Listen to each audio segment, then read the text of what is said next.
Okay, hi everybody. Thanks for coming back from the hot dogs out there during the break. I'm Dave Jones with Storm Center Communications and the co-chair of the Disaster Lifecycle Cluster and the ESIP Wildfire Cluster. And joining us online is Maggie Glasgow from Arizona, and she is also the co-chair of the Disaster Lifecycle Cluster. So.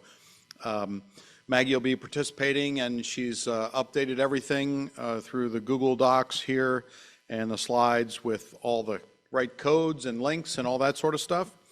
So today, I'm hoping that this session turns into more of a conversational type session because we're talking about trusted data and how trusted data can be produced and accessed so we can support decision makers, and decision makers know where to go get data. And so this is sort of a joint effort between the Wildfire Cluster, the Disaster Lifecycle Cluster, Air Quality Cluster, and Data Stewardship clusters. So we've put our noggins together a little bit, and I'll go right down the line here. So first of all, just getting started, those of you online, please mute yourself if you're not talking.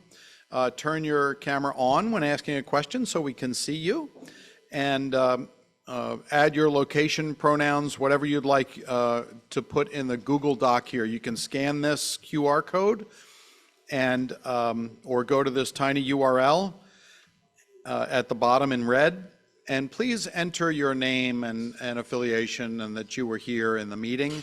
That's how we like to gather information and see who is attending the session, which is great. I'll leave that up just for a moment. By the way, that's one of my nephews ready to participate online as well. So I have 27 nieces and nephews. Yeah, he's in California. Okay. Also, here's a tiny URL where please help us gather information. It's the same, is this the same one, Maggie, for the same document? Yes, it's the editable form of the trusted data document. And they're just to let you know there's different tabs for different hazard types. So just fill in whatever information you have for us. So if you have scan this QR code or put in this tiny URL, we're very interested in gathering location like addresses, web addresses, locations for trusted data. You have something that updates in near real time based on, fire hotspots or flooding or things like that. Please put those links in this spreadsheet because we're gathering them and we'll be testing them out in the various cluster activities. And then we can put them in front of citizens and decision makers to see if they like those data sources and they can use them actually in their decision making. And then we can provide you with feedback as long as you come to the cluster meetings during the month. We meet and we have updates on when all of these clusters meet at the end of today's session. So there's the tiny URL. And we're going to start off with a question. There's a Slido. Here's, oh look, another QR code that you can scan in. And we're going to have various questions in the Slido. It is active. We haven't gone to the first question yet here in the presentation, but it's queued up for one of the next slides here. So here's what we're going to do today. We're just going to have an introduction. We'd like to know who is here. So in one of the Slidos, it's not you personally with your name on the Slido, but just what sector are you in? Whether you're in private sector, government, state, what is it that you do? We have a little slide on why are we here? And then we also have a guest speaker that's going to join us remotely, Gary Thompson, who is the North Carolina Deputy Director of Hazard Mitigation for the state, and he's also the director of the North Carolina Geodetic Survey. And he's been very involved with NASA and some NASA projects to improve surveying in North Carolina. And then we have Steve Young, who's here with us, and Steve's going to represent the air quality cluster, talking about air quality sensors. And we're very curious in the wildfire cluster if it's possible to rapidly deploy sensors to get air quality information and other types of data to citizens when wildfires break out. I'm sure you heard the big one that's burning now in Jasper in Canada. It's a very hot fire, very intense. And then we're going to just talk about trusted data. What do you consider trusted? How do you use it? How do you produce it? And what's your definition of trusted data? So here's the first question in the Slido. How are you feeling about ESIP? We're Thursday. We got one more day to go. How are you feeling? So you can enter your answer there, and I will go over to the Slido here so we can see your answer. Good. Overload. Yeah, there is a lot of overload at ESIP, but certainly a lot of different technical levels and all that stuff. Fantastic, curious, confused. Yes. I don't know if that'll ever go away, being confused, but hopefully there's some good stuff that's coming your way as well. Inspired, great. Love it. Data geeks at their best. Absolutely. Hot dogs and Coca-Cola. That's all we need, right?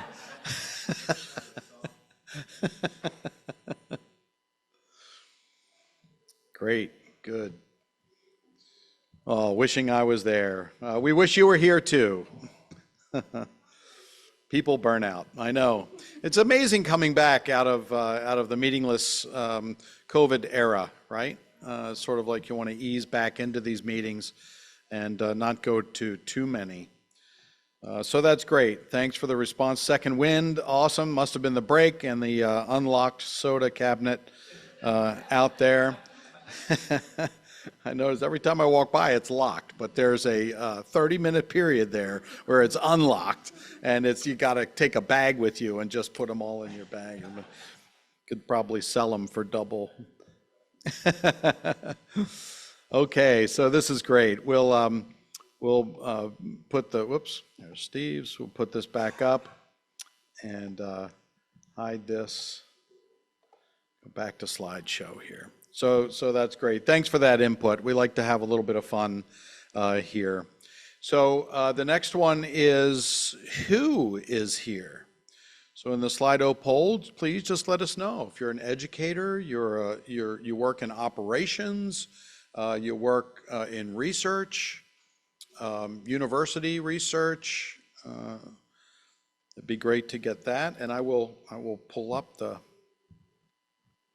Slido here and let's see what we got. Who's here? Researcher, developer, data manager, education, response decision maker. So there we go. We have answers. Just love seeing this real time coming back. Data managers, others. Now, just out of curiosity from in the room here, those of you who entered other, can you sort of tell us what other means? Yes. Oh, yes, that's right. Do we have we do have a microphone. Yep. Here we go. Denise. Denise Hills, Advanced Resources International. I work for an energy consulting company in community benefits planning. I do research, but I also mainly do outreach and relationship building. Oh, so. Great, awesome. And I'm Steve Young. Among other things, I'm other in that I'm a naturalist volunteer. I'm happily retired from EPA, so now I do a lot of volunteer stuff, among other things. Oh, that's great, Steve. Thanks. Anybody else? Okay. Awesome. Well, thanks for putting that in. We still are getting input, which is terrific. Okay.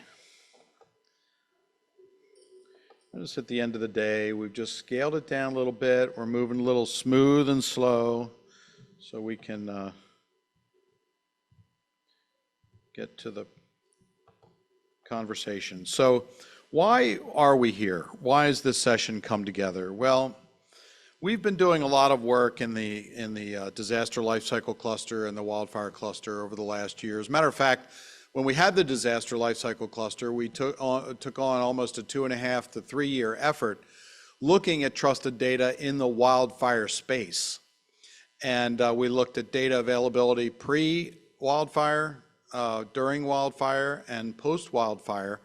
And by the end of that sort of activity and conversation, we decided that a wildfire cluster was needed within ESIP.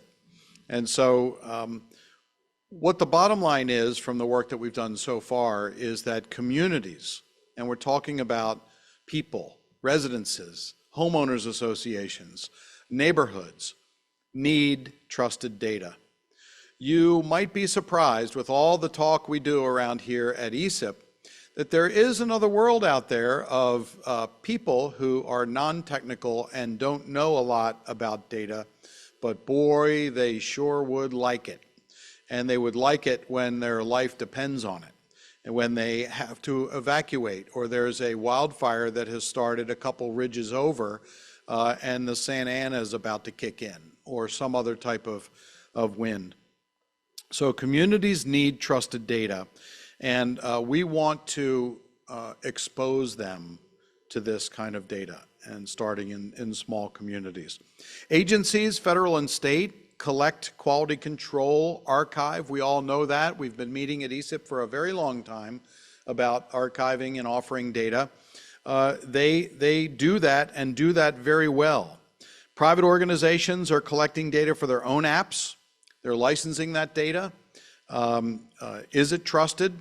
I would suspect it's trusted if they want to continue their service, but we haven't done any sort of formal evaluation of that kind of data. Working with data is limited to data scientists, technology experts, and tech-savvy users. Pretty much that's the way it is today. Most community folks, town managers, they don't know how to interact with data. They don't know what it means. If it sends them off to another website with more than one click or one choice, you can forget it. They're not going to continue on. It's overwhelming, just like ESIP to the person who said overwhelming. Agency goals are to make data available to the public, but progress is very slow. So the intent is there to make data available, but how it's made available is not quite there yet to be easy to use. And data that's made available is not only hard to use, it's hard to understand. So until people can actually know they can click on a piece of data and it comes up and tells them what it means in English with no codes, then it will be very useful.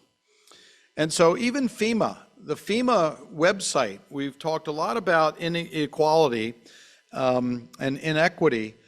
FEMA has this document, 14 potential points of inequity in the disaster cycle. There's a link down here. The slides are available. You can access them through the session website. I just identified the first three. Inclusive planning. How can we use and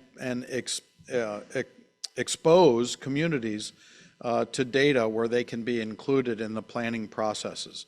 Alerts and warnings. They come over on your app, but not everybody knows that that app is there. Emergency alerts come across as long as you have cell connection and cell connectivity.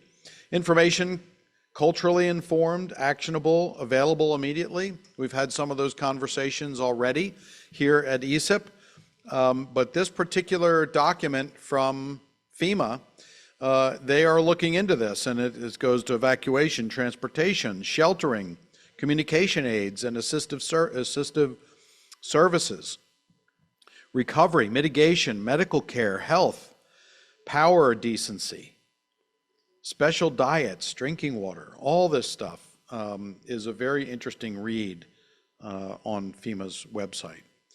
And so this is what we mean sort of about data that could be easily accessed and easily used. When you have a web map you have the ability to look at data and click on that data and see what it is. It's a fire, a red flag warning from the National Weather Service, or a tornado watch, severe thunderstorm watch.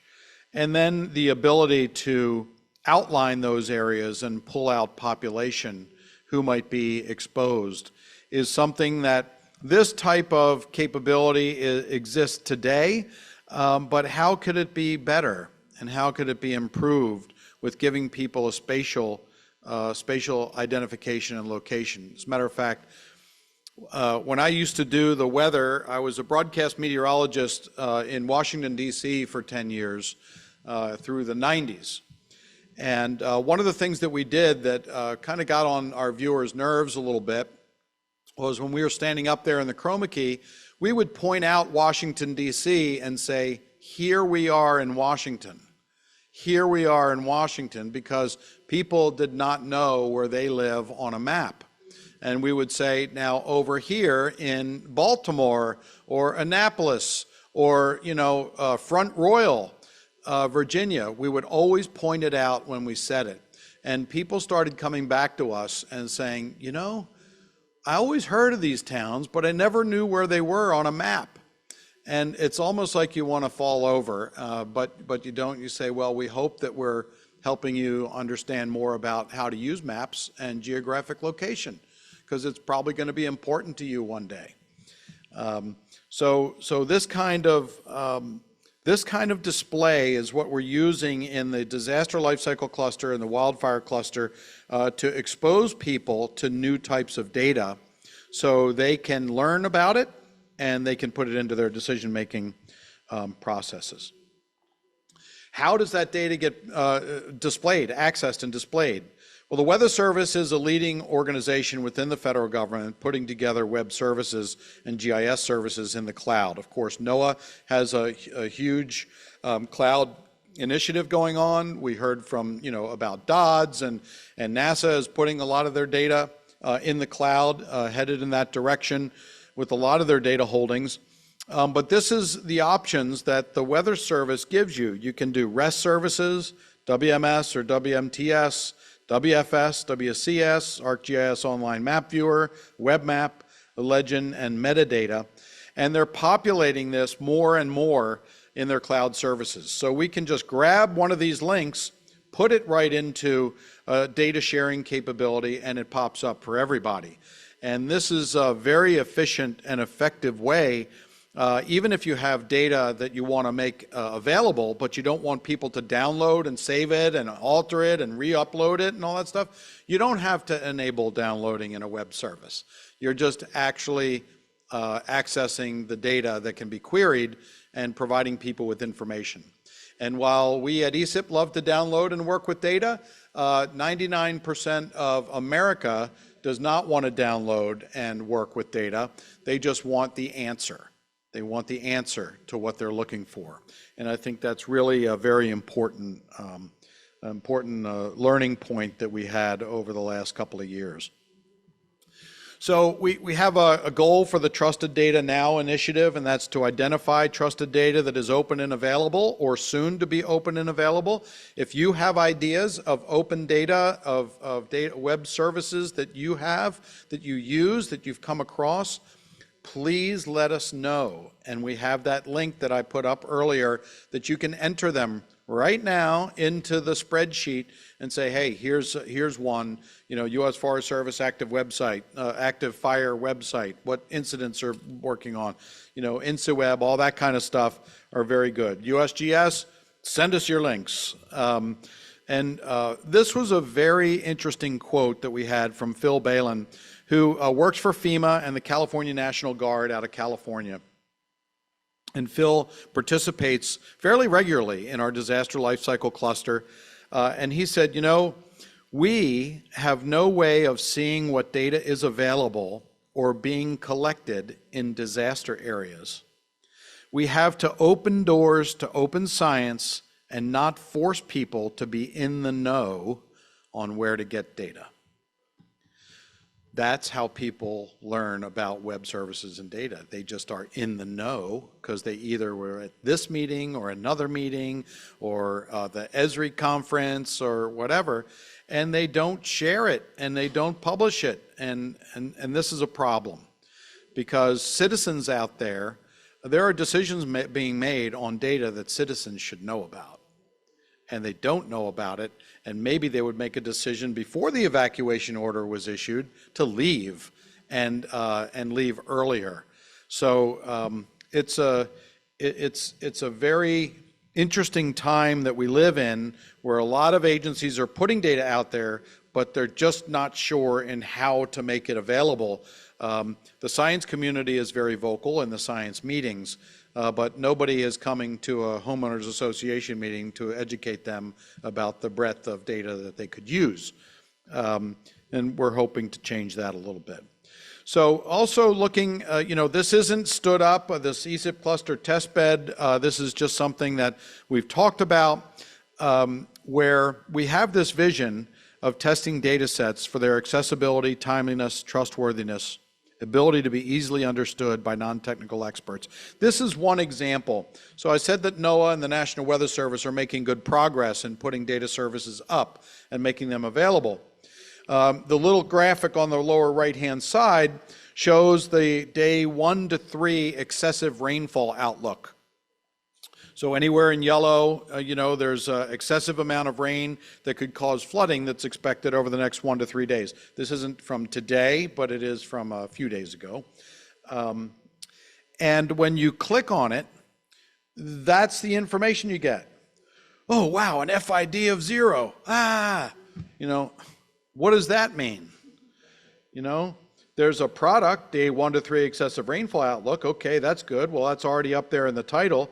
Valid time, outlook, slight, at least 15%. What does that mean? So you kind of get the drift, right? This metadata that's in this data layer is good, and there's also issue time, start time, end time, and snippet, whatever that means. So we know that this kind of data layer was put together by a developer who doesn't really understand how the data might be used. And so they need us as a community to provide that feedback on what data layers they might just want to hide and which ones they want to make available, so non-technical decision makers can click on something and get information immediately. That is what they're going to turn around and say, hey, you know what, Congressman X, you came through my neighborhood. I want to say that the National Weather Service is putting out really good data and we actually understand it. Thank you, federal government. That would be a very nice experience for somebody to come through and hear, particularly from the public.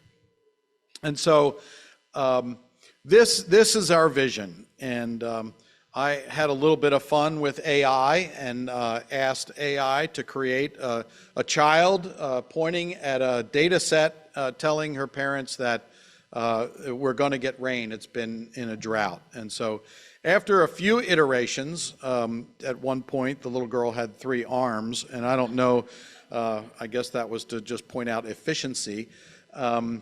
We want trusted and authoritative data, data layers that are easily accessed, that are timely, that are interoperable. REST services, you can overlay all sorts of data on top of each other. When we talk about data integration, there's some terminology that might be slightly off point. Data integration in this environment is more like overlaying layers, not really integrating data streams, but that it's all easily understood, that it's easily communicated, and most of all, trusted. There are too many people out there who just try to Google wildfire and that comes up with a couple of data sets that might be from a year ago, and they click on it, not looking at the valid date, and they think that's what's happening in their area, and it could be very impactful. So easy, a child could do it. And this is something that we would love to have. And so it's 4:25. Do we have Gary with us? We do. Okay, great. So what I'd like to do is take a couple of of points of input from you, again. These are capturing key points. And this is the Slido link again. So if you can capture this and just let us know, what disaster types do you typically support for response, decision-making, and/or situational awareness? If you don't do any, that's okay, but which ones are sensitive to you? Which ones do you care about? And I'll pull up the Slido link here so we can see. And I guess I have to answer this before I look at the...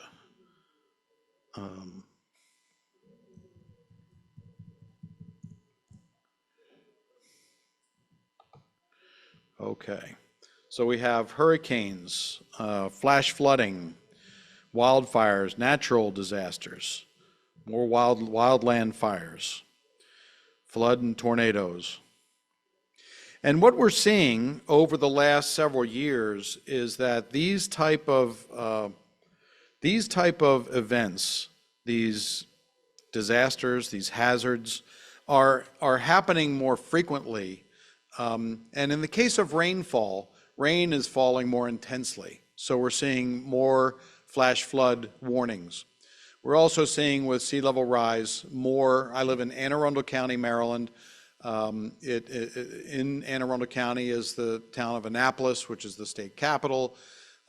We have seen almost tripling of the coastal flood warnings that have been issued by the Weather Service in 2024 as compared to 2021, 22, 23 it started to go up, and 2024 it's really gone up. So thanks for all of this input. Landslides, pipeline leaks, flooding. Yeah, these are all very relevant types of hazards. Okay, so thanks for that input. I'm going to go to the next one here.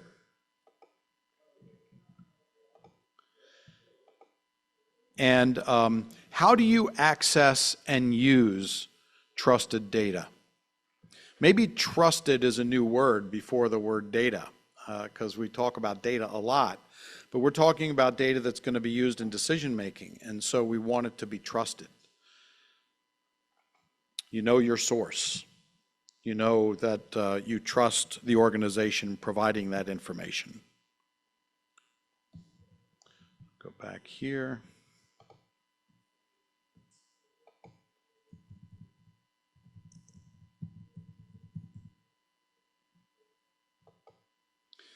Okay, .gov sites, analysis, websites and apps, visualization. That's an interesting one. Visualizations, you know, we did a little bit of a informal study where we showed people visualizations of like National Weather Service data and then other types of visualizations that looked better. And they trusted what looked better. And some of those better sites weren't official sites. So we see that a lot with social media, right? We see people posting things that look really good, wasn't produced with authoritative data. They just want to get eyeballs and clicks.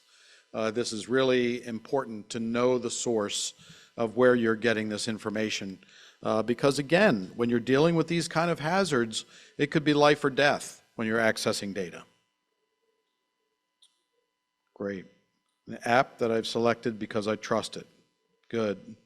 Niche private services, Tropical Tidbits, WPC, they're looking at good. Typically government agencies to generate information that I can then distill into visualizations and share with those who need to make decisions. Yep, that's a great approach. Okay, so let me go into slideshow mode here and go to the next one here. One more. Do you or a colleague spend work time data mining for trusted data? Is it in your workflow to data mine for trusted data?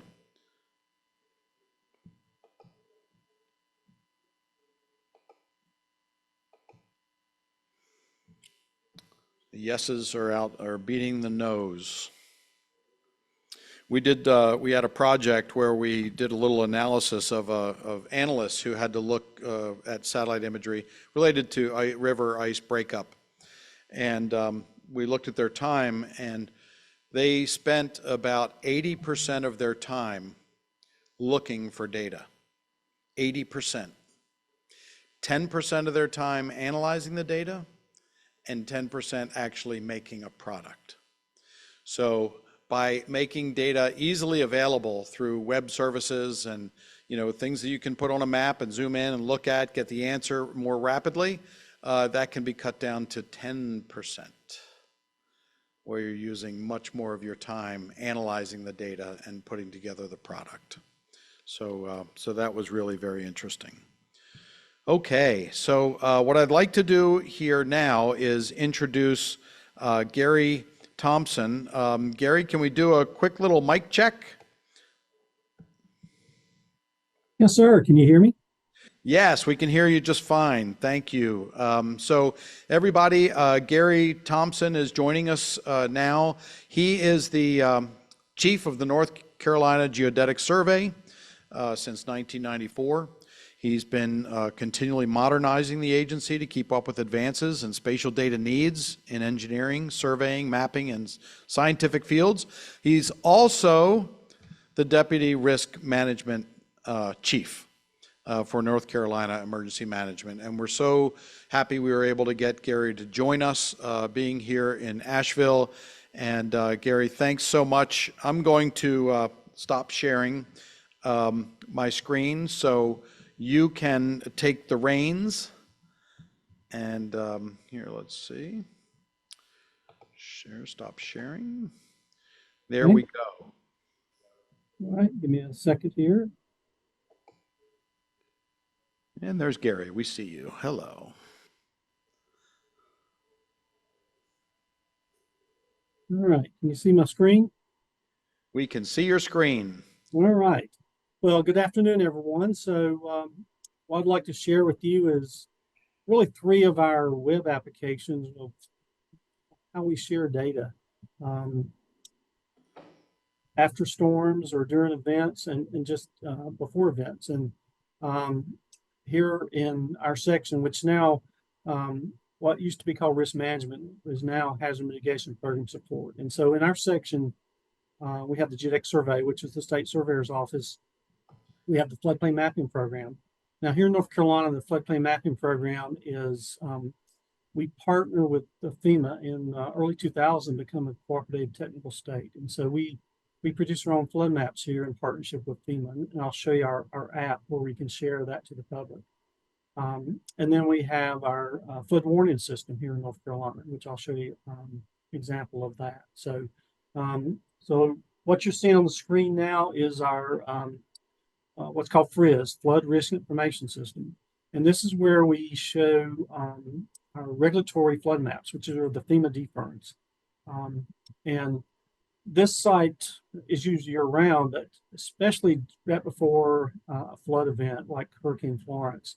The public will go to this site and look to see if they're in the floodplain. And so before Florence, we were just numerous hits to our website.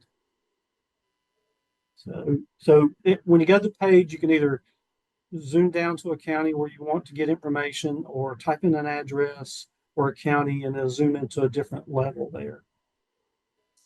And so once you zoom into an area where you're concerned about, you can see the different flood zones. So in this view here, you can see the blue area is the 100-year floodplain.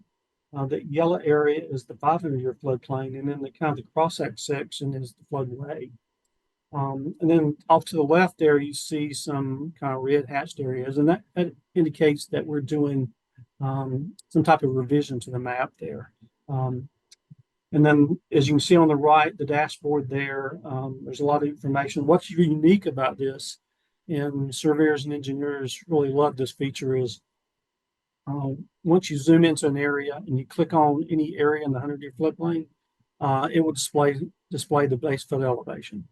And these are studies that we do with professional engineers, professional land surveyors, to FEMA's specifications to model and determine the flood areas. And then once you zoom into an area, you can see what's been impacted. And like I said, these are the regulatory maps. I've shown where the floodplains are at. The yellow being the 500-year floodplain, the blue being the 100-year, and then the hatched area is the floodway. And then on the right, you can see more information about the base flood elevation where I clicked there. So this is a very useful tool for the public, for surveyors and engineers, for local governments, for permitting, and then for the industry where they loan money to determine if someone needs to purchase flood insurance or not. So that's our tool. The other tool that we have, which is probably is used much more often than FRIS, is FIMA, Flood Inundation Map and Alert Network. And what FIMA is near real-time flood inundation mapping, and I'll show you some examples of it. The public can set up alerts. So if you live in an area where we have a gauge and you're concerned, you can go in and set up alerts at different flood levels so that will let you know what the conditions are, when you may need to evacuate, when your home may be impacted. It's also, I'll show you an example of one of the tools within this that helps the public and local officials to make decisions, especially during a flooding event, as far as who should we evacuate, which roads are going to be flooded, our infrastructure is going to be impacted, such as water plants, sewage treatment plants. And all you're going to see in FIMA is a partnership. All the gauges are a combination of gauges that Emergency Management owns, the United States Geological Survey, local governments, our Department of Transportation, and even some private sector. So it's a partnership. We work very closely with local governments to help them install gauges and then incorporate it into FIMA. And down at the bottom, one of the key data that we need for this is elevation data. And so we've collected statewide LIDAR. We're on a third iteration of statewide LIDAR here in North Carolina. And that's the key data set that we need for both FRIS and for FIMA. And this just shows a little details about FIMA. There's just under 700 gauges in the network, and you can see the breakdown of different who our partners are. Over on the right, you can see one of our typical gauges. This is a radar gauge that we install when possible above the 500-year flood elevation, so that even during a severe event, the gauge should survive and provide us data. This one in the picture also has a weather sensor, and this one uses NOAA's GOES satellite to transmit the data. I'll show you an example of our inundation libraries so that you can do scenario modes and visualize what's going to be impacted at different flood elevations. And then we use different, depending on the part of the state. Some areas we use satellite transmission for the gauge data, other cell modems. And in the mountains, we have a VHF network of radios. So this is FIMA, and this is our newest version. We just updated to what we call FIMA 3.0. And the idea is that once you go to this first screen, you can very quickly visualize where areas are being impacted. So if you see all green, that means there's no flooding. And then you can see on the left, the dashboard, as the colors get down to red and purple, that will show you that that's the areas that are being impacted the most. There's a lot of search tools on here that you can do. But once you go to a gauge, you'll have a dashboard for each gauge. And at this gauge here, it will show you the current scenario, current water elevation. I'll show you an example of a scenario mode. If this gauge is a forecast site by the National Weather Service, we'll be able to show that information. And then what we just recently added to the system is history. So I'll show you an example of a gauge that was operational during Florence or Matthew. We can visualize what was flooded during those events at that gauge location. And then you can see down at the bottom, there's a hydrograph that you can click on and some other information there. We also share all our data, or most of our gauge data with the National Weather Service, so that they can import that data in and utilize that data, our data also. So this is the flood scenario mode, and this is probably the tool that's used the most.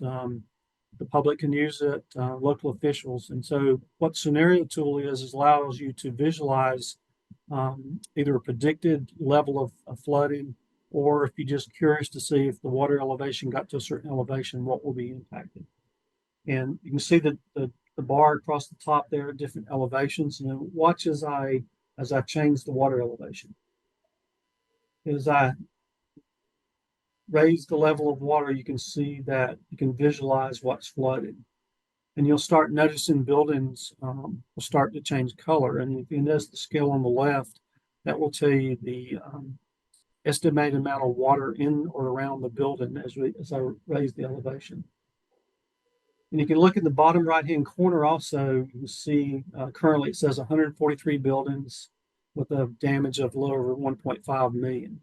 As I raise the water elevation, you'll see that number change because more buildings are being impacted. And you can also see as roads are impacted, which roads are becoming flooded. You can see very extended flooding. You can see the damage there, almost $28 million. The little red triangle there above the buildings, that's the alert button. So that's where a citizen can go in, click on that alert button, and customize what kind of alerts they want if they live or work near this gauge location. And this is the new feature we just added, the history feature that allows you to go to a gauge that was operational during any storm event and visualize the impact of that gauge during that storm event. Now, one of our new features that we've added, so FRIS just will provide you information on the regulatory flood maps, but it doesn't provide information on the areas where we haven't studied or we haven't developed regulatory flood maps. And so we are currently doing what's called 2D rain on grid studies, modeling across the state, so that we can visualize both the regulatory and non-regulatory flood extents. And so when you go to this flood advisory viewer, currently the area that's highlighted is the area that we finished the modeling. And you can go to that area, zoom into an area, and it will display both the regulatory and non-regulatory flood areas that we've modeled. And you can click on that area and it will actually give you the elevation at different storm events at that location. So this is a tool that local governments can use, even though it's not regulatory. They can use it for permitting, zoning, to give them some idea of where they might be impacted during different storm events. And so you were talking about during the introductions about the quality control and authoritative data. So one of the things that we strive to do is to ensure that our data that we're sharing with the public is of the highest quality and is accurate. And one of the ways we do that is post-storm, especially after a flood event, we collect high water marks. So we go out and actually measure the extent of flooding. And these high water marks can display go away very quickly. So after Hurricane Matthew, we developed this phone app that the public can use to mark a high water mark for us, take a picture of it, use this phone app, and then we'll send survey crews out to survey those high water marks and then add that high water mark data to our database. And here's an example. On the left, you can see where we've surveyed to the extent of flooding. And on the right is our model at that site. And you can see the red triangle where the actual high water mark was actually agrees with the model. And so that's what we're constantly doing, is to quality control all our data to ensure that it is accurate. And here's another example where we actually use some UAV imagery to quality control our models. So you can see up in the upper right, the actual flooding. And if you can pick this house here in the imagery and look at that house in our model, you can see in our model, it's surrounded by water. In real world, it is. And then this house here, you can see there's water in front of it, and that matches our model. So again, just a way of quality control in our data. And a lot of the high watermark data is used a lot by researchers. We also use it when we're doing our regulatory mapping to use it to kind of quality control the modeling and to calibrate the models also. So Gary, Yes. a quick question on this particular visualization. Is this a result or a benefit of the LiDAR mapping that you've been doing throughout the state? It is. So LiDAR mapping allows us to have an accurate base of elevation data, which we can use to do overlay our modeling, our engineering models, to accurately and precisely show the extent of flooding. Great. Thank you. Mm-hmm. And that's the three major tools that we have. In FRIZ, we are currently updating FRIZ so that all our modeling, our survey data can be downloaded and shared. Our LiDAR data, there's another tool we have called Spatial Data Download, where our LiDAR data is available also for use. So we work to share all the data we have, and also to have these web applications that can easily be used for the public, local officials, and want to view and utilize the data. That's great, Gary. Thanks so much. I really appreciate it. We'll give you a little round of applause. I do want to open up for questions. If anybody has questions about North Carolina, we have one over here, Jenny. And while the microphone's being taken over to Jenny, Gary, we have a couple of other questions too. So Jenny, could you identify yourself, please? Yeah, thanks ever so much for the presentation. Jenny Hewson with NASA's Near Real-Time Data System. So we cover flooding, wildfires, air quality, a whole host of near real-time data products. I have a ton of questions, but I'm not going to monopolize. So let me just ask you, if that's okay, two quick questions. In the flood scenario mode, I was wondering how you socialize that with the general public to avoid misinterpretation. That's one thing that I think we really consider a lot when it comes to kind of trusted data. And then my second question was, how do you evolve the system? Is there a lot of user kind of feedback and engagement that goes into that? And thanks again. Okay, so I'll start with the first question. So we do a lot of public outreach as far as how to use FIMA. I wouldn't say its limitations, but how it can be used for. We work with local officials to train them to utilize FIMA and how to, especially the alert part. And we also, and I failed to mention, one of our partners is the North Carolina Department of Transportation. We partner with NCDOT for gauge installation and gauge maintenance.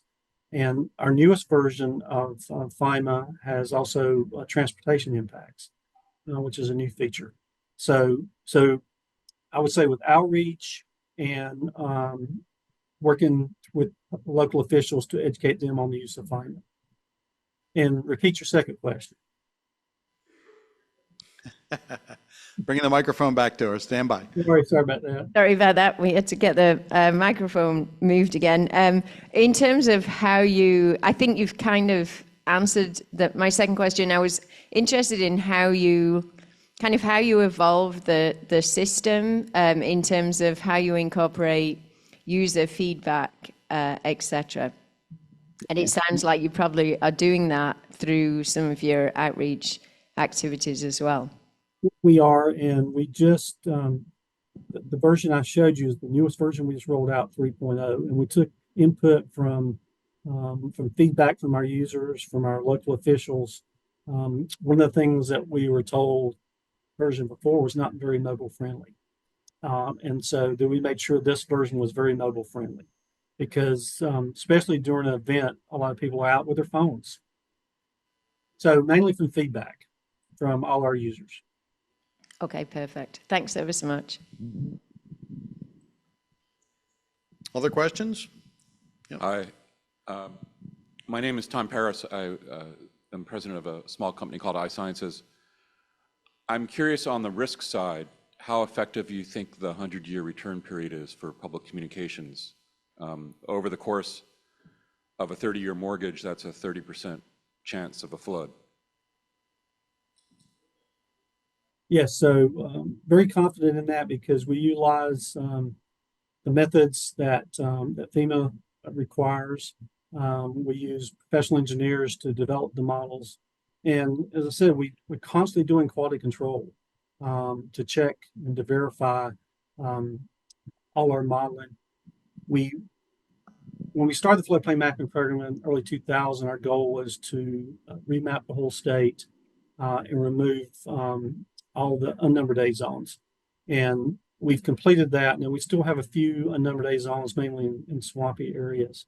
So now we're going back through on what we call our maintenance, and we're almost finished with our second through the state during maintenance, and constantly updating, especially as areas where there's development, new construction that will impact that that flood area, the 100-year floodplain. So very confident in our product.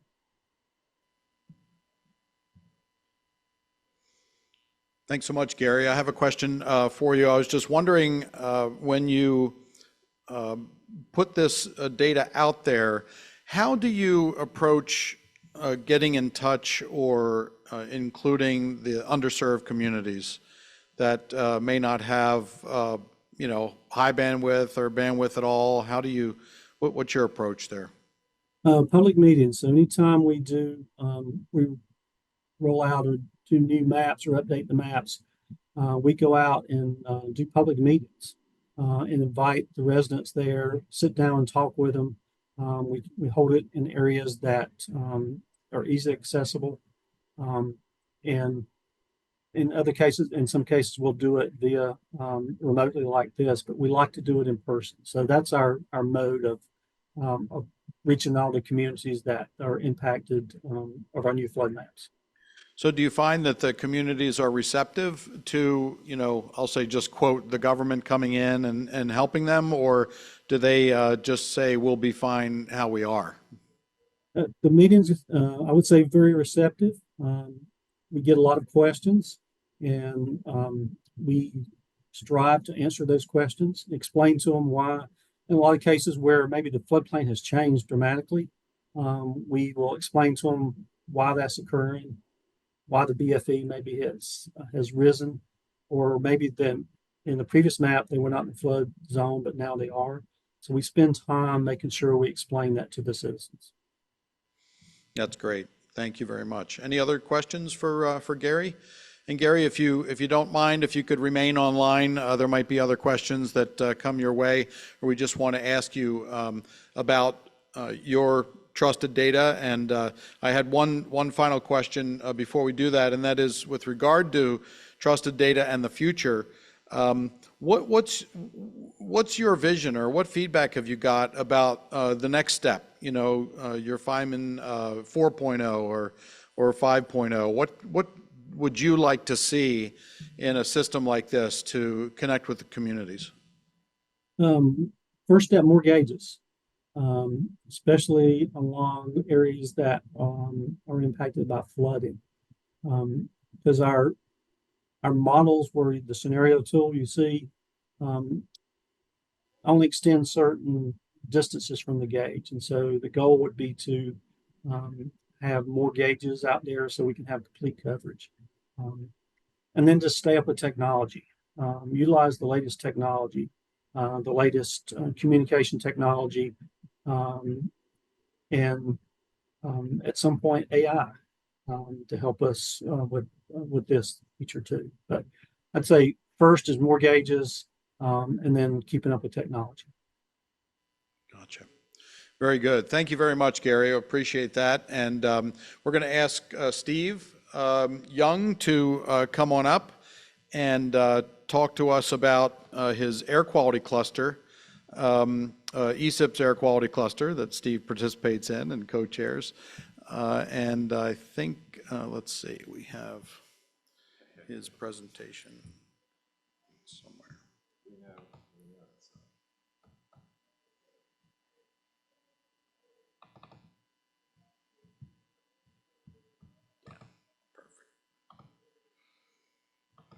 intro for 10 seconds. Yeah, so Steve, thanks, and you can, is this his That's presentation? not the actual presentation. Right, this is mine, that's okay. But that tells you a little bit about me. Yeah, We won't waste more time talking about that. there it is, yeah. Okay, Steve, thanks. All right. Thanks, Dave, and thanks, Colette. So I co-chair ESIP's air quality cluster, and the reason I'm here is wildfires obviously are a disaster that is very much on people's minds. And over the last several years, we've seen many events where wildfires have triggered widespread smoke issues, so that I won't say everybody, but millions and millions of people who had never really thought about fire and air quality all of a sudden are very interested now. And I think about what happened in the San Francisco area several years ago. And just last year, much of the east coast of the United States was incredibly impacted with poor air quality from fires way hundreds of miles up in Quebec, Canada. So it's a very, pardon the pun, but it's a very hot topic these days, that interaction between wildfire disasters and air quality.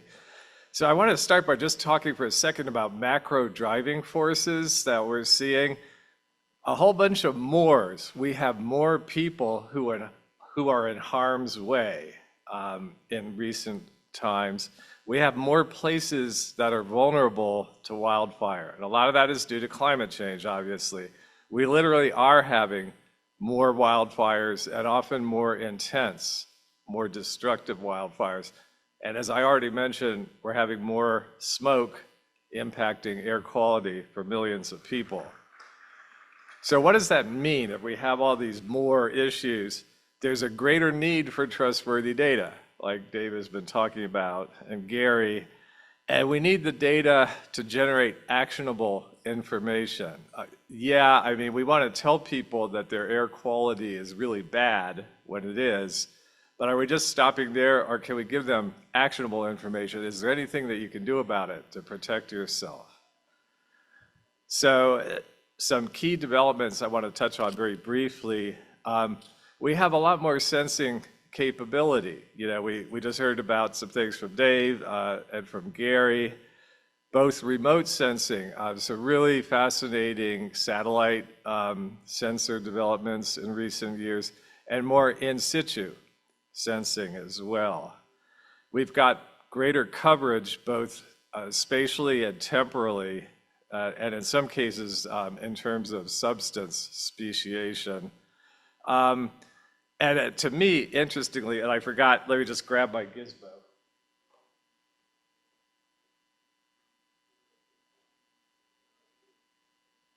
We have more lower cost deployable sensors when we're talking about air quality. And I think it's important to touch on crowdsourcing too as a development that I think is going to be really important in this domain and raises some interesting questions about trustworthiness. So the first thing I wanted to mention was the Purple Air low-cost air sensor. This is what a typical Purple Air sensor looks like. This is the one from my home backyard that I temporarily decommissioned and brought here to ESIP. These are in the $250 to $300 range, and in their typical configuration, it's a USB power supply and it expects to connect to a Wi-Fi network. But I understand that quite a few people are taking these and they're putting them in remote sites using solar panels and various means of satellite communications or whatever to communicate the data. This is the Purple Air map that we're seeing right now. And it was interesting to see Gary showing that Fiman, that rain gauge or the stream gauge output, and how they were using the kind of green to show everything's fine and color coding to show flooding. And Purple Air was kind of a leader in doing this kind of thing for air quality. So we're looking at fine particulate matter, PM 2.5 on this map. And this was pretty recent, and to me, it's really compelling to see how it gives you kind of a macro view of where the air quality is poor. And guess where there's fire issues going on right now when you look at this map? Wow, the West several days ago was already getting hammered. But this is an interactive map. This is a screenshot, obviously, but you can click on any one of these dots and pull up essentially virtually real-time information. And this can be actionable. In fact, Susan just left the room, but Susan told me that she has a relative who was using a purple air sensor in California to monitor what was happening in a home in one of the fire zones, and whether it looked like conditions were safe or whether the people who were in the house should evacuate because the air quality was so hazardous. So we're seeing actionable information, I would argue. And these sensors, I had a conversation earlier today, and a lot of people are dubious about the quality of these. EPA has evaluated these sensors and found that they actually are pretty darn good. And they do have a correction factor that they apply to their outputs, but they are actually beginning to ingest data from purple air sensors into their fire map for the AirNow system, which I'll come to in a second. Another thing that EPA has been up to is WSmart, as they call it, and they're actually beginning to loan out sensors when there is an event in progress in an under-monitored area. And there was a use case I heard about where there was a fire in a pretty remote area, but there was a river rafting site running through that area, and there were no data about air quality, in that area, and they were able to deploy a sensor on a boat and get some real-time data and conclude, okay, the air quality in the river gorge is okay, and so at least it was at that time, so people are safe boating. But this whole theme of deployable sensors, I think, is an important emerging theme. And crowdsourcing, WatchDuty has been getting a lot of buzz in the media lately. And what I'm hearing from people I don't know as many people as Dave knows that are in the responder community, but apparently first responders are really beginning to pay a lot of attention to WatchDuty. It's an app. The website doesn't really tell you a lot. You really have to go to their app. But it is crowdsourced based, but they're doing some quality control. And what I'm hearing is that first responders are really beginning to rely on this because they're finding, we're getting good reports from boots on the ground people they're actually seeing the fire, and it sounds like they're beginning to rely on it. It's not their exclusive source, but they're using it to help them make judgment calls about fire situations. For example, if they need to pull people out. So I think WatchDuty is something interesting to look at if you're not familiar with it. And the general theme of how can you use crowdsourcing? There's obviously concerns, okay, you're gonna have some trolls out there maybe who are making things up. But when you have so much sensor data, you may be able to quickly go, this report, is not credible. And also we're not getting other confirming reports versus this report. It's a bit of a surprise, but we're seeing confirming reports from other people. So we are inclined to believe we do have a situation going on. So think about crowdsourcing, watch crowdsourcing. And I wanted to close by pointing out EPA. Hopefully many of you have heard of EPA's AirNow program that tells you about air quality. More recently, they developed the fire map. And so this again is a screenshot of the fire map of AirNow. But in this map, many of the dots are being pulled from purple air sensors, but they do some data cleaning. They basically look at the data from a sensor And I think it's a fully automated process. Okay, this sensor is glitchy, so we're not going to pull it in to the map. A clever thing that Purple Air does, it has twin laser counters that are counting particles, and they should agree with each other. They're right next to each other, literally.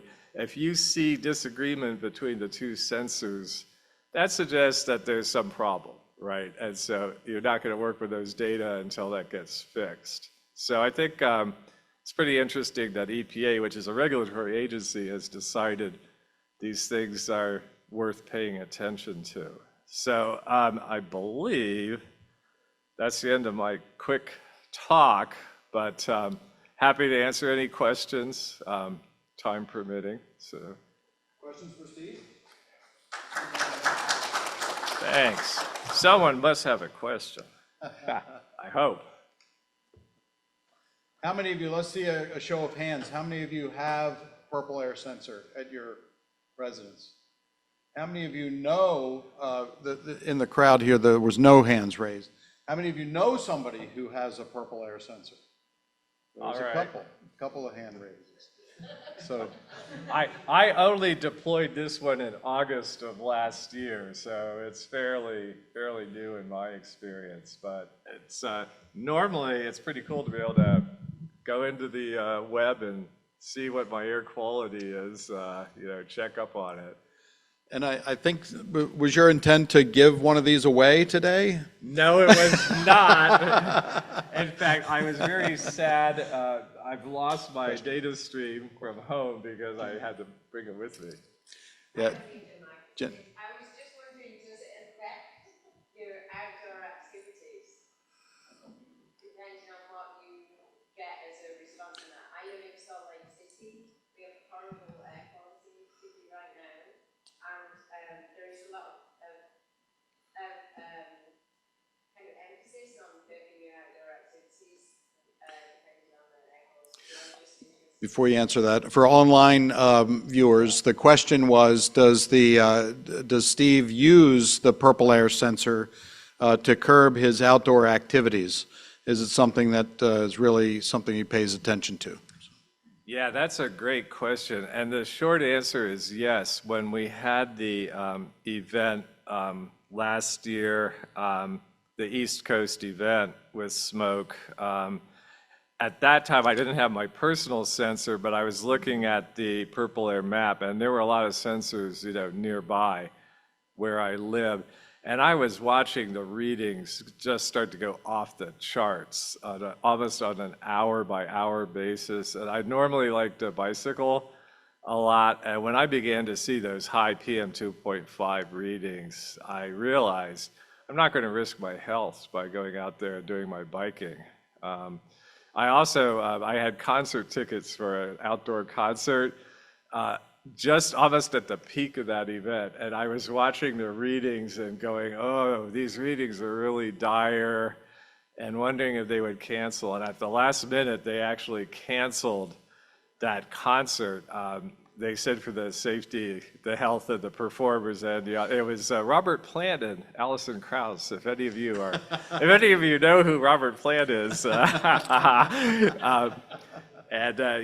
canceled the concert, but they were watching the data, and they made a data-driven decision to cancel at literally the last minute.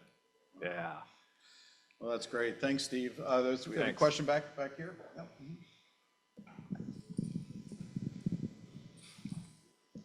Thanks, Steve, for mentioning watch duty. I live in California. There's smoke in the air on almost a given day in the summer and this fire season time, and it started earlier than usual this year.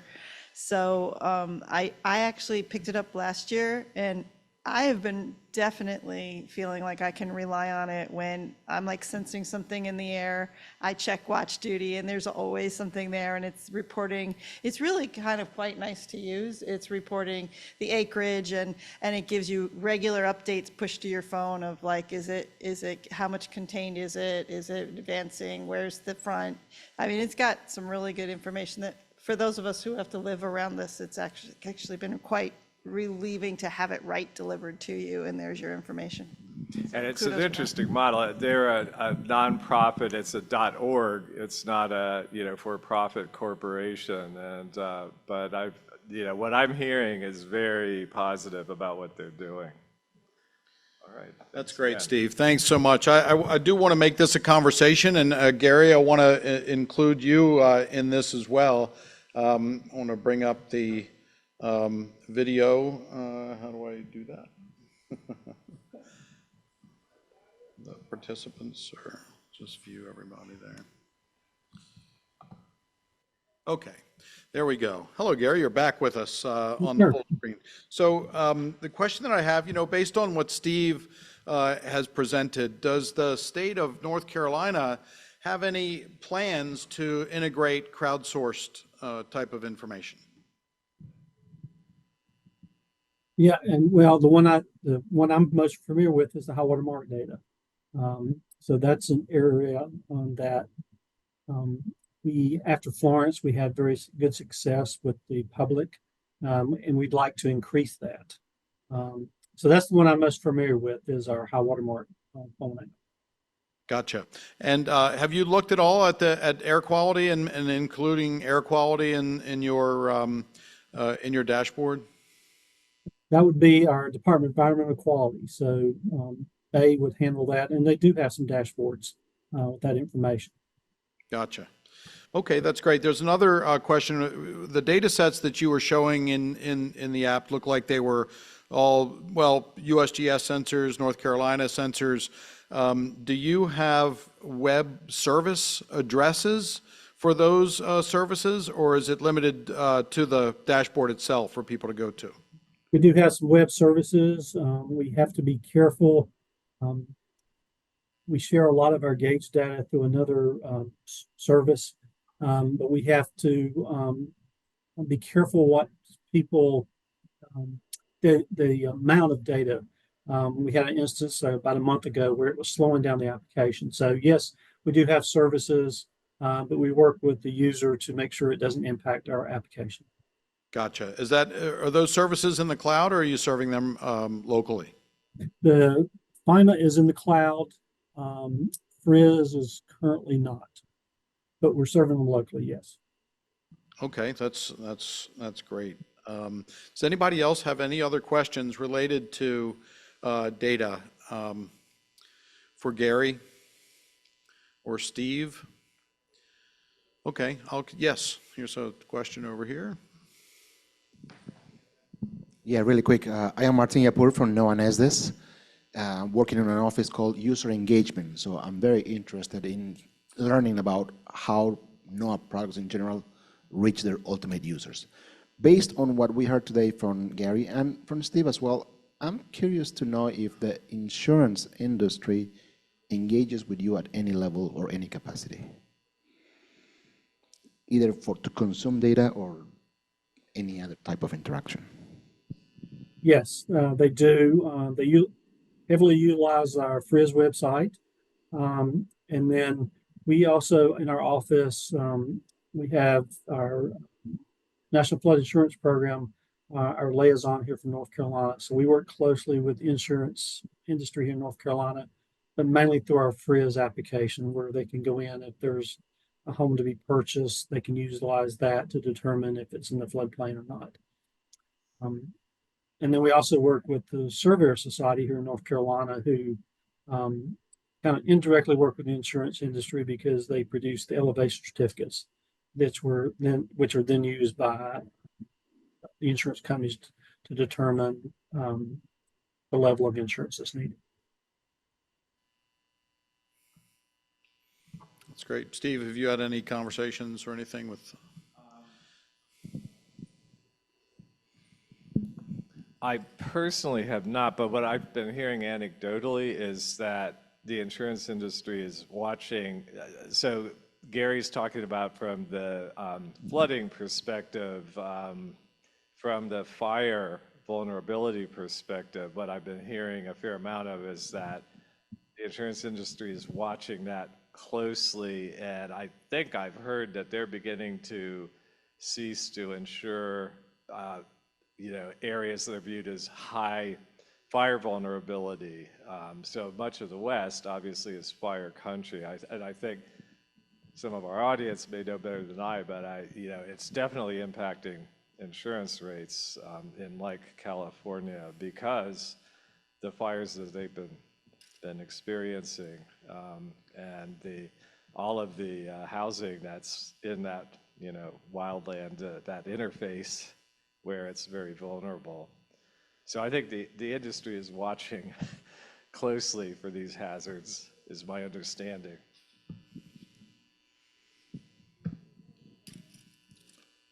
Yeah, that sounds right. I've seen that kind of that feedback as well, and certainly the talk on the opening session with DEEC and NCEI, talking about how important those other sectors are in learning how to use climate-related information. So that was kind of leads me to my last question, Gary, for you, and that is on the climate side of the house. Are you working on anything for the state of North Carolina and the residents, the citizens here, on understanding their climate vulnerability? Yeah, we're working, our agency, North Carolina Emergency Management, along with other agencies, are working with the Department of Environmental Quality. We're developing a blueprint, which will include information about how to be more resilient. So DEQ is, I would say, I don't know the time frame for rolling it out, but we're partnering with them. We're sharing with them all our modeling and other information. So that's the area that we're currently working with. Well, that sounds good. And the last one, this is really the last one, I promise, is there a location in North Carolina on the web that we can go to for your web services that we could pull in and take a look at and see how they might be useful in areas where citizens, people might be contacting ESIP, people might be participating in our work in our monthly meetings where we can show them what that data looks like? Currently, they're not, but that's a good suggestion for as we work on updating FRIS. But you can contact our manager, our IT manager. His name is Dan Madding, Madding, at ncdps.gov, and he can provide you information currently. Well, that's great. I appreciate that, Gary. If there are no other questions from Gary, I think what we'll do is I have just a couple of final slides that I wanted to show, and that is, let's see. I'm so terrible at that.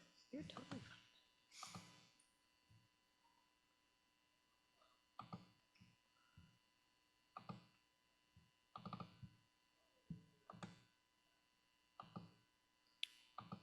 That's it. Yeah.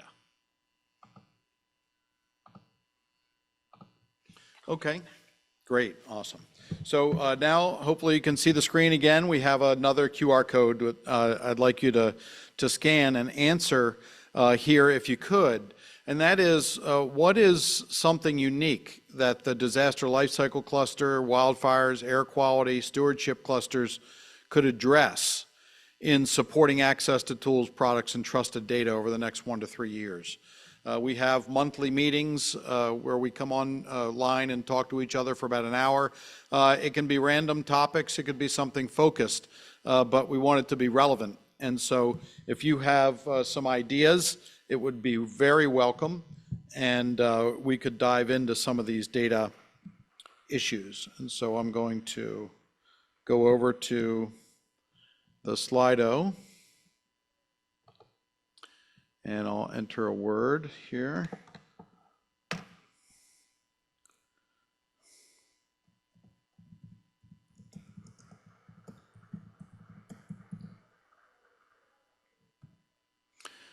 Okay, and here comes the words: risk and vulnerability, crowdsourcing, inventory checks, comments. Keep those coming. Hub site to direct users.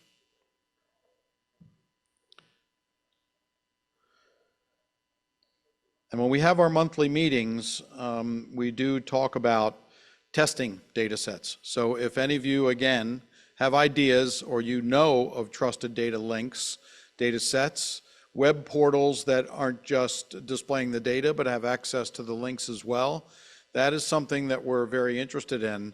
And it's great when things are hosted in the cloud and they can scale. If they're not, that we have typically run into, they don't share those web addresses because it might tax their system too much. Case studies, auto validation, crowdsourcing. Gary, while we're doing this, just one other question for you. Are there, you mentioned AI.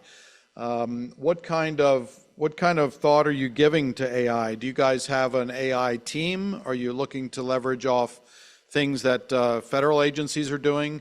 How are you looking at implementing AI for the state of North Carolina? We're currently working with North Clientine State University with their geomatics program on a project where they're using AI to utilize UAV imagery, SAR data, SAR data to determine the extent of flooding, so that this could be a useful tool after an event to help determine the extent of flooding. So basically using AI to look at different data sources to determine the extent of flooding. So that's one research project that we're currently working on. Great, awesome.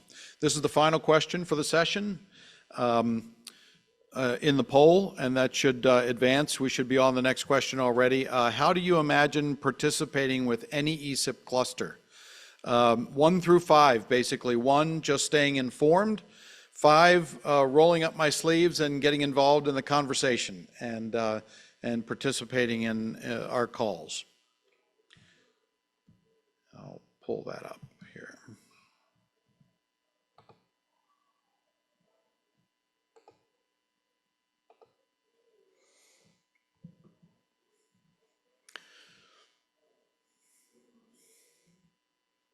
We only have 8 responses.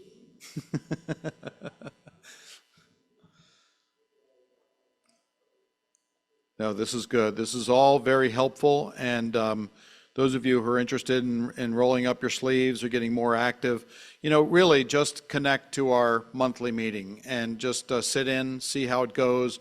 If you just come across a data layer that you thought was very useful, that might be good in testing and put in front of other users and decision makers, please join us and say, hey, I can only spend 15 minutes, but I found this data link. And it seems pretty good, seems pretty functional. Just wanted to share it with you so we can add it into that spreadsheet that we're keeping hold of. Okay, so that's good. Keep open Steve's there. And this is the last thing. These are the last slides, just informational on the Disaster Lifecycle Cluster. We meet every first Thursday of the month. August 1st is the next meeting. You can subscribe to the ESIP disaster email list. You can also access our Google Docs notes that go all the way back for years and see the kind of things that we've talked about, links we've shared, videos we might have put together, things like that. Maggie Glasgow, who is operating everything here from Arizona, is the co-chair of the Disaster Lifecycle Cluster. And I appreciate all the work you've done here, Maggie, to support this meeting. And the Wildfires Cluster meets every second Thursday of the month. August 8th is the next meeting, and same thing. You can join the ESIP Wildfire Cluster mailing list. And we update you on meetings and presentations, and we have invited speakers that come in and talk for 15 or 20 minutes about some of the latest work that they're doing. And you can get those Google Notes as well. Dave, it looks like that that mailing list URL is wrong, so I'll go in and fix that. Oh, okay. Yeah, I see it's ESIP Disasters. It's actually, instead of ESIP Disasters, it's Wildfires. Wildfire. I don't think there's an S on it. Thanks, Maggie. And the air quality cluster meets every fourth Thursday of the month at 4 o'clock Eastern Time. Steve Young and Beth Huffer are co-chairs, and you can join their list for emails and meeting announcements and things like that as well. And that should do it. The Data Stewardship Cluster, they meet every second Monday of the month, and their next meeting is August 12th. Data Stewardship, you can join their meetings to continue any discussion that you want. It's led by Alicia Wood Charlson. They always look for topics. What is their horizon? What's their North Star? How can ESIP members get involved and talk more about data stewardship and perhaps even use cases? So that's really it. I appreciate everybody's attention. Gary, thank you so much for joining us today. We'll probably be back in touch maybe to invite your participation or answer questions or things like that, because it looks like the state of North Carolina is a leader, particularly in the LiDAR data collection and putting it to use and modeling, which is awesome. And we really appreciate you taking the time with us today. Thank you. Thanks for inviting me. Sure, absolutely. Steve, thank you. And everybody, you are good to go. 4 minutes early. So thanks. Have a good time at the pub tonight. I have to go do, going to the Collider to do a talk on our book coming out in October. So if anybody's going down towards downtown, the Collider, 5:30 to 7.